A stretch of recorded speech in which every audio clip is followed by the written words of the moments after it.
Aries, my fire babies, positive vibes, motivation, inspiration, elevation, love, light, positive energy, goodwill, peace and healing, abundance and prosperity all your way. Please like, share, comment, and subscribe if this page has been a blessing to you. Check out my LinkTree. Link is in the bio. I do have some special treats there for you. Your word of the day is guidance. It's time to work smart, not hard. It's time to enter into your prayer life, meditation life, going out into elements, and with your words, ask for wisdom, knowledge, understanding, ask for guidance, ask for the next step that's going to skyrocket you to the next place. You may feel as though you're stuck. This is the best time to ask. Have a teachable heart, a teachable spirit, and a humble heart where you ask the right questions and then use both ears. Listen and then react and implement.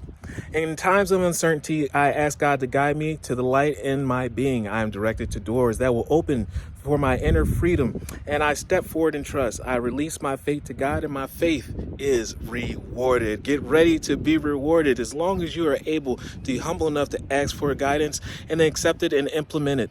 You are going to the next level. Work smart, not hard. Love one another. Be kind to one another. Love yourself. I love you too.